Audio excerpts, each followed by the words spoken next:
Hello, ഇന്നൊരു variety video ആയിട്ടാണ് വന്നിട്ടുള്ളത്. പുതിയൊരു വീഡിയോ ആണ്.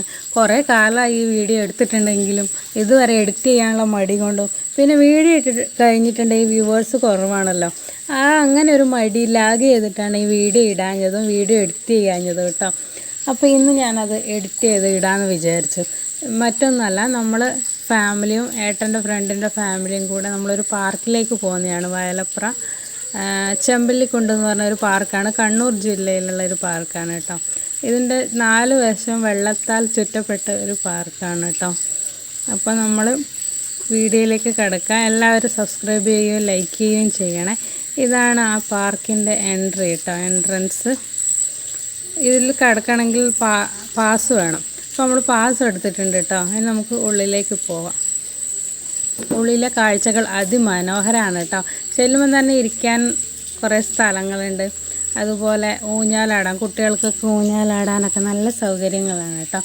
ഇവിടെ വരുന്നവർക്ക് എന്താ പറയുക, കപ്പിൾസ് വരാറുണ്ട്, അതുപോലെ ഫാമിലി എല്ലാവരും വരാറുണ്ട്. കുട്ടികൾക്കും അതുപോലെ ജ്യൂസ്, ഐസ്ക്രീം, അതങ്ങനെ അതിനുള്ള കുട്ടി കുട്ടി ഷോപ്പുകളുണ്ട് കേട്ടോ.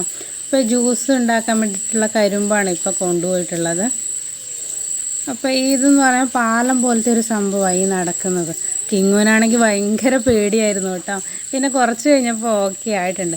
പിന്നെ നമ്മളിങ്ങനെ കാറ്റൊക്കെ കൊണ്ട് നല്ലൊരു അറ്റ്മോസ്ഫിയറാണ്. ഇതിൻ്റെ അപ്പുറത്ത് തന്നെ എന്താ പറയുക, റെയിൽവേ സ്റ്റേഷനാണ് കേട്ടോ. ട്രെയിൻ പോകുന്ന ഒരു ഏരിയയാണ്. ഈ പുഴയിലാണെങ്കിൽ നിറച്ച് മീനുകളുണ്ടെന്നാണ് പറഞ്ഞത് കേട്ടോ. അധികവും ചെമ്പല്ലിയാണുള്ളത്. ഇതാണ് ഞാൻ പറഞ്ഞ ആ കുട്ടി കുട്ടി ഷോപ്പുകൾ. ഇവിടെ പോപ്കോൺ എല്ലാം അവൈലബിൾ ആണ് കേട്ടോ. പിന്നെ നമ്മൾ കുറച്ച് നേരം കൂടി ഇങ്ങനെ വർത്താനം പറഞ്ഞിരുന്നു കേട്ടോ. എന്താ പറയുക, നല്ല സുഖമാണ്. നമ്മളെ ടെൻഷൻ ഫ്രീ ആയിട്ട് ഇരിക്കാൻ പറ്റിയ ഒരു ഇടമാണ്. പിന്നെ നമ്മൾ കുറച്ച് റീൽസൊക്കെ എടുത്ത് പഴയ റീൽസിനെ കുറിച്ചൊക്കെ പറഞ്ഞ് ചിരിച്ചു, അങ്ങനെയൊക്കെ ആയിരുന്നു കേട്ടോ. അതിന് ശേഷമാണ് നമ്മൾ വെള്ളത്തിലേക്ക് ഇറങ്ങിയത്. കഴിഞ്ഞ പ്രാവശ്യം വന്ന് ഇപ്പം വെള്ളത്തിൽ ഇറങ്ങിയിട്ടുണ്ടായിരുന്നില്ല ബോട്ടിൽ. അതുകൊണ്ട് ഇപ്രാവശ്യം എന്തായാലും ഇറങ്ങാമെന്ന് വിചാരിച്ചു കേട്ടോ. നമുക്ക് സ്വന്തം ചവിട്ടി തുഴയുന്ന ബോട്ടുണ്ട്, അതുപോലെ തുഴയുന്നുണ്ട് കേട്ടോ.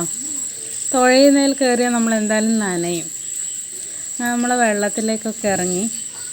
നമ്മളെ കൂടാതെ വേറെയും ഫാമിലീസ് ഉണ്ടായിരുന്നു കേട്ടോ. നമ്മൾ പോയതൊരു ഉച്ച സമയമായതുകൊണ്ട് എന്താ പറയുക, ആളുകൾ കുറവായിരുന്നു. വൈകുന്നേരമൊക്കെ ആകുമ്പോഴത്തേന് ഇഷ്ടം പോലെ ആളുകൾ വരും. അപ്പോൾ നമ്മൾ വെള്ളത്തിലേക്ക് ഇറങ്ങി കേട്ടോ.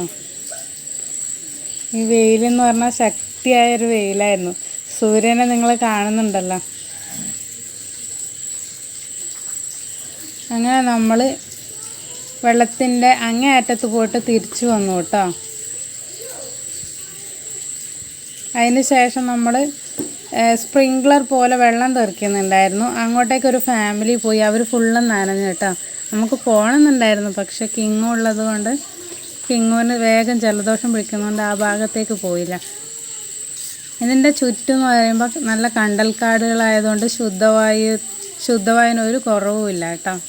പിന്നെ പോയത് ഗെയിമിങ് ഏരിയയിലേക്കൊക്കെയാണ് കേട്ടോ. ഇപ്പോൾ കണ്ട ആ കല്ലുള്ള ഭാഗത്ത് നന്നായി വെള്ളം വരുന്നുണ്ടായിരുന്നു കേട്ടോ. അന്ന് വെള്ളം വരുന്നില്ലായിരുന്നു, ഇതിന് മുമ്പ് പോയപ്പോൾ നല്ലോണം വെള്ളം വരുന്നുണ്ടായിരുന്നു. വേനൽക്കാലം ആയതുകൊണ്ടായിരിക്കും നമ്മൾ രണ്ടാമത് പോയപ്പോൾ വെള്ളം ഇല്ലായിരുന്നു. പിന്നെ ഈ സെക്ഷൻ എന്ന് പറയുമ്പോൾ കുട്ടികൾക്കൊക്കെ ഇരിക്കാനും അതുപോലെ ടോയ്സും കളിക്കാനുള്ള ഒരു ഏരിയ ആയിരുന്നു കേട്ടോ. പിന്നെ നമ്മൾ പുറത്തേക്ക് പോയി. അവിടെ ഊഞ്ഞാലും എല്ലാം ഉണ്ടായിരുന്നു. അപ്പോൾ വീഡിയോ ഇഷ്ടമായ ലൈക്ക് ചെയ്യണേ, സബ്സ്ക്രൈബ്